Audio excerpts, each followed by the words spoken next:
What's going on, guys? It's Houston Sports Talk back into the video today, and we're going to be recapping today's NBA games as we had some great games today, some close games. We had two really close games on the NBA TNT doubleheader, and we start with a great one that went into overtime. Two great performances between Tatum and Julius Randle, and this was a really fun one to watch and a great game played by the New York Knicks today, and to get a win 120-117 over the Boston Celtics. I mean, man, this was really a great game. I'll give it to the Knicks. They played great in this basketball game. Not only that, I'll also give it to the Celtics as they did come back in this game to send it to overtime. But then they just got outplayed in overtime. Tatum would have 35 points in this one. He played a phenomenal game, and Jaylen Brown had 22. Tatum also had 14 rebounds as well. But Julius Randle was the player of this game and might have been, I wouldn't say the player of the day, because Kyrie did have 40, but Randle, but the Nets lost. So I would say Randle was pretty good with 37 though. So, and they got the win in overtime. Brunson also had 29, so a great win for the Knicks.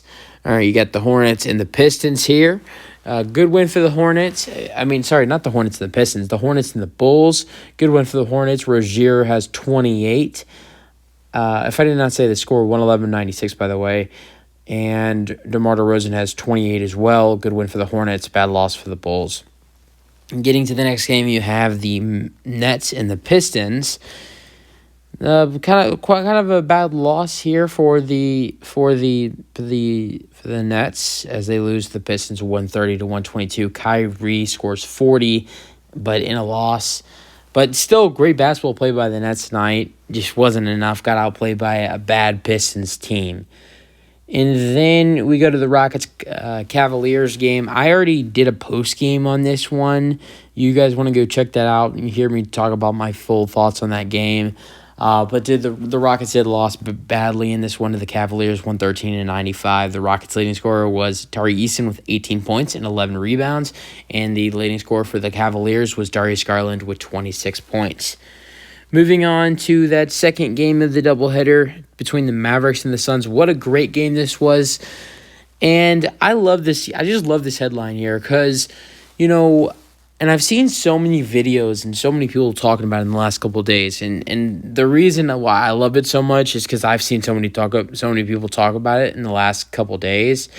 And that is, how the Mavericks would look without Luka Doncic. I think, if not, maybe did I see something today, or if not today, if it wasn't today, it was yesterday.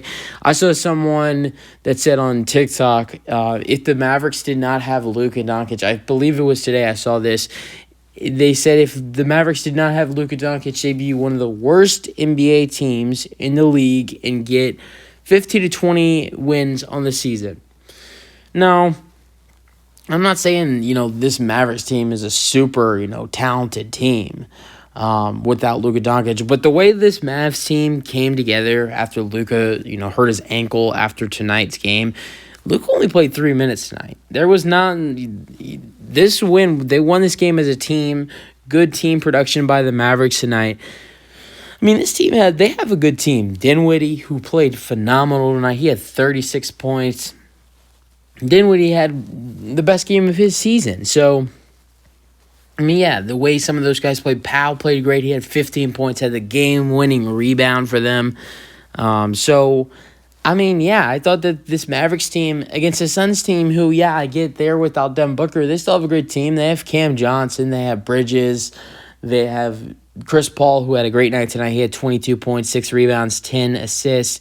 Still have Aiden, you have Paul, you have Johnson, you have Bridges, a bunch of other guys.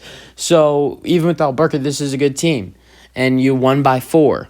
And you played great basketball as a team without Luka Doncic. So I was really impressed with the way this Mavericks team played. I think, people aren't wrong about how the Mavericks would look without Luka Doncic.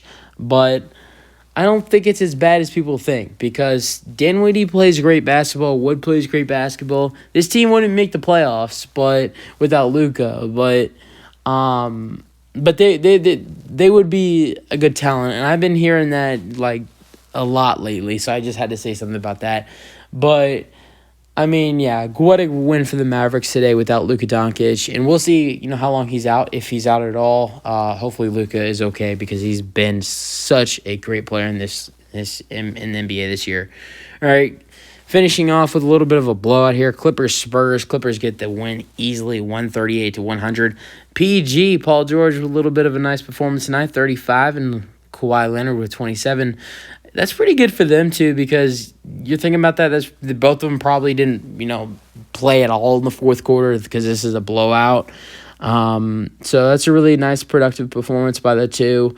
And then also for the Clippers, Luke Kennard made his return after being out since January 6th. He only played 12 minutes and had 5 points. So I think once Luke Kennard he's fully healthy, I think this Clippers team just gets even scarier. For the Spurs, their leading scorer was Keldon Johnson with 19 points. So, yeah, I mean, some great performances today between Kyrie scoring 40 in a loss to the Pistons, Julius Randle dropping 37 against the Celtics in overtime, Spencer Dinwiddie coming up clutch against the Suns without Luka, 36, Tatum's 35 in a loss to the Knicks, and I think I got everything there with the performances. I mean, it's crazy how talented the NBA is this year with performances. It is just crazy, guys. But yeah, you let me know your thoughts on today's games, and peace out. And this is just so interesting to watch basketball this year. This has been the most interesting year to watch basketball in a while. And tonight was a good night of basketball between Kyrie Irving to Julius Randle to Spencer Dinwiddie and some more with Tatum, and then moving on. So, yeah, another great night of basketball, and peace out.